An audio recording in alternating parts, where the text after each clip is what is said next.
Bien caché au bout de l'étang, cette curiosité architecturale s'appelle le château de la Chasse. Beaucoup plus petit que les autres fortifications du Moyen-Âge, il n'en reste pas moins un vrai château avec ses 4 tours imposantes de 6 mètres de diamètre. Un château médiéval miniature qui lui donne un charme particulier. Le château de la Chasse, d'abord, c'est le site le plus fréquenté des forêts du Val d'Oise.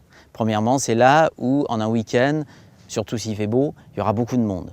Ensuite, le bâtiment par lui-même, c'est un château du XIIe siècle, qui a une forme baroque, parce qu'il a subi pas mal de remaniements au cours de son histoire. Et puis, il est devenu propriété de l'État dans les années 70, et c'est là qu'il a été réellement restauré.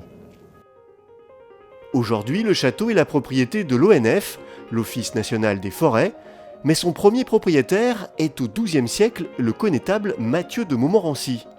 Au cours de ses 800 ans d'histoire, cette étonnante bâtisse va accueillir de nombreuses têtes couronnées. On peut citer Jean le Bon, Charles V, Louis XI lui-même est venu faire des parties de chasse.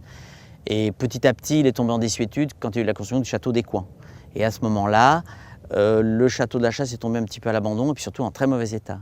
Et c'est pour ça qu'il a ses tours coupées parce qu'il était en ruine. Et le fils du Grand Condé l'a restauré comme ça en coupant les tours en biais, les 4 tours. Tous les propriétaires ont fait des petites modifications et ça lui donne aujourd'hui un petit peu sa forme curieuse.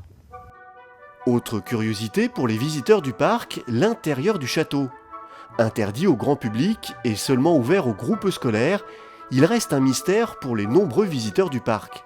Ça, c'est les poutres d'origine. Bon, ce qu'il faut bien comprendre dans le château, c'est qu'on a le mur du fond, la cheminée et les 2 murs de retour très épais qui sont la construction d'origine du château. Et puis cette partie centrale avec l'escalier et les poutres qui ont 250 ans, qui font partie de la restauration. Quand le château est tombé en ruine, on a conservé les 4 tours, on les a coupées en biais.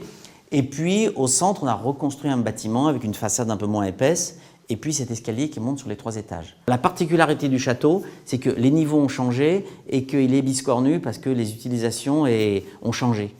Le château de la Chasse ouvrira ses portes pour les Journées du patrimoine. Pour l'occasion, 3 artistes exposeront leurs œuvres. Cédric Marachian, coup de cœur de l'ONF, ainsi que quelques œuvres de Shane et Céline Lebovitch, 2 artistes locaux. Le château ne se visite pas, mais le parc, lui, reste ouvert toute l'année.